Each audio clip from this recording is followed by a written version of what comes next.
Орчунду сүйлөйм деп орду жок жерде сүйлөп алгандар көп эле кезигет. Кыргыз эли илгертеден эле сүйлөр сөзүнө маани берип келген. Андыктан сүйлөп жаткан сөзүңүздү таанып билиңиз. Саламатсыздарбы урматтуу телекөрүүчүлөр, сиздер менен сөз таануу программасы. Достор, бүгүнкү берүүбүздө күнүмдүк турмушубузда дайым эле колдонуп жүргөн кызыктуу сөздөргө токтолмокчубуз. Алардын маанисин кенен чечмелеп беребиз. Ал сөздөр: аял, катын, келинчек жана колуктуу.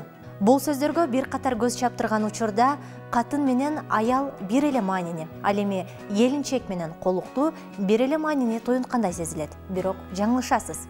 Катын сөзүн алалы. Мисалы, бул менин катыным дегендин ордуна бул менин аялым деп колдонгондор көп. Билесиздерби? Чындыгына келгенде катын сөзү аял деген сөзгө өз ордун бошотуп берген.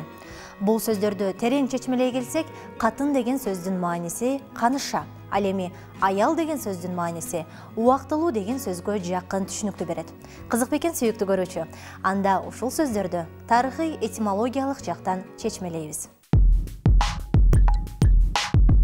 Арбаңыздар, ардактуу телекөрүүчүлөр. Азыр бул көрсөтүүдө аял жана катын деген сөздүн маани маңызын, келип чыгышын, этимологиясын, тарыхый изилденишин чечмелегенге аракет кылабыз. Мисалы, азыркы кезде араб тилинен кирген аял деген сөзгө өзүнүн ордун бошотуп берген катын деген сөздү чечмелөөдөн баштайлы. Катын же болбосо хатун деген сөз байыркы түрк тилдерин, түрк элинин, түрк моңгол элинин байыркы төл сөзү деп айткан илимий көз караштагы бар. Жок, бул согду элинен түрк тилине угушкан сөз деп да айтат. Эгерде согду элинен келген деген пикирге кошула турган болсок, согду элинде хватун бул королева, ханыша же болбосо канайым деген маанини берет. Ал эми биздеги биздин баштапкы эле төл сөзү болгон пикирге кошула турган болсок, бул пикир көбүрөөк илимий далилдерге бай деп айтканга толук негиз бар. Анткени хатун деген сөз түрк тилдеринин эле байыркы сөздөрү болгон. Анткени кат, анан деген сөз башка жактан келген деген сөздү дагы билдирет экен. Өткүн деген сөз бар, анан качкын деген сөз бар. Демек, качкын, келгин, өткүн деген сөз бул морфологиялык жактан куралышы бирдей эле сөздөр. Демек, хатун деген сөз түрк моңгол элдеринде өкүмдарлардын байбичелери, өкүмдарлардын жубайлары же өкүмдарлардын кыздарына гана тиешелүү барктуу баалуу титул болуп эсептелинген. Ал эми түрк окумуштуусу Дорфердин пикири боюнча катун деген бул каганат деген дагы сөзгө тиешеси бар деп айтат. Себеби улуу кыргыз каганатында дагы каганатун, демек каганаттагы аялдын ролуна тиешелүү ат болуп эсептелген же каганаттагы өкүмдардын жубайы катары эсептелинген. Каганатун деген дагы бул түрк окумуштуусу Дорфердин пикири боюнча. Мына ушул түшүнүктөрдөн кийин, урматтуу айымдар, катын деп айтса капаланбаңыз, тескерисинче өзүңүздү ханышага теңеңиз. Ал эми аял деген сөз ар убак колдонулуп келет. Активдүү колдонулган сөздөрдүн катарында. Бул сөздүн түпкү мааниси эмнени туюндурат? Кененирээк билмекчибиз.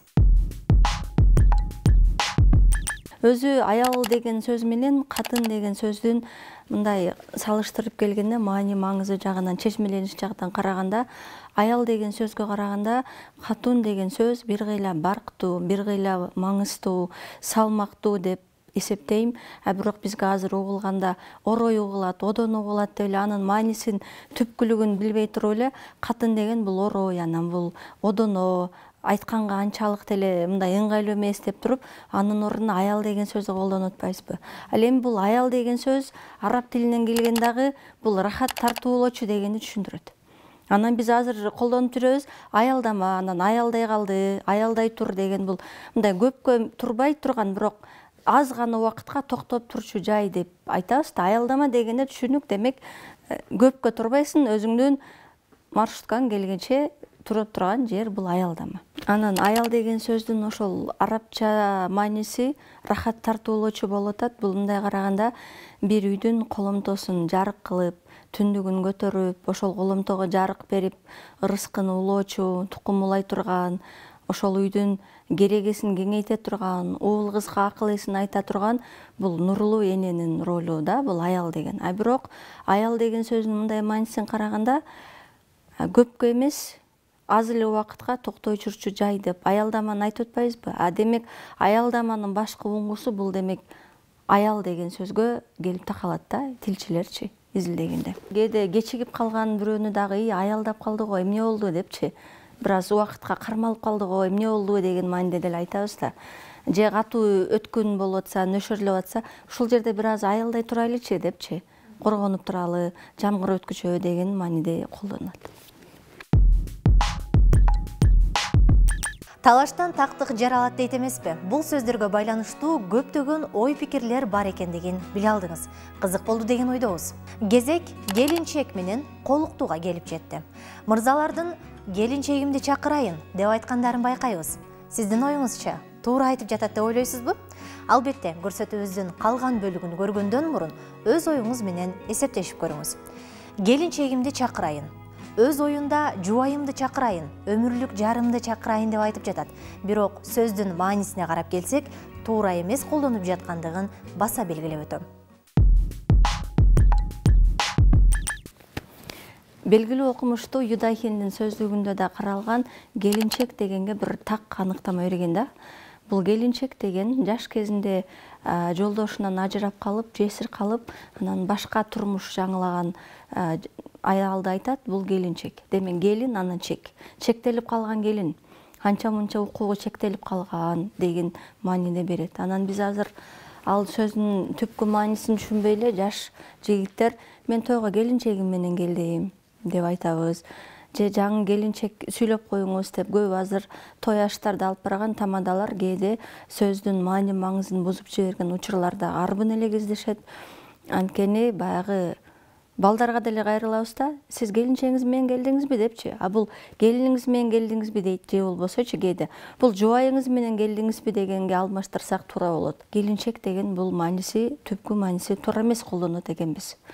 Анан келин деген да жана айттык, келгин деген маани көбүнчө биз жаш жубайлар бири-бирибизди жанагы жубайым, өмүрлүк жарым, же болбосо өмүрлүк шеригим деп колдонсок, баягы сөздүн дагы энергиясы бар эмеспи, касиети бар да. Ал өмүр бою ошол бири-бирине жар болуп, эки жарты бир бүтүн дегенде бири-бирине жөлөк, таяк, шерик болуп, өйдө дөбөк, ылдыйда жөлөк болчу өмүрлүк шерик, өмүрлүк жубай болуп калат да. Анан биз сөздүн маанисин көбүнчө туура эмес колдонот экенбиз. Колуктуу сөзүн колдонууда дагы көпчүлүк маанисин түшүнө бербейт. Бир үй бүлө болуп, чогуу түтүн булатып, балдарды тарбиялап калган үй бүлөдө деле аялын колуктум деп айтышат. Бул туура эмес. Себеби колуктуу сөзү башка мезгилде туюндурат. Колуктуу деген сөз бул турмуш курганга чейин өз ара мындай мамилелешип, сүйлөшүп жүргөндөрдү колуктуу деп коет. Анан үйлөнгөндөн кийин ал жубайына айланат, жарына айланат. Ага чейин ошол колуктуу дегендай колун кармай элек, бирок колун кармаганга аракет кылып жүрөт. Анын тилин тапканга, жүрөгүнүн ачкычын тапканга аракет кылган, бул колуктуу болууга мындай кандай десем аракет кылып жүргөн жаш жубайларды айтабыз да. Жаш кыз жигиттер, жубайлар дебейин, жуба.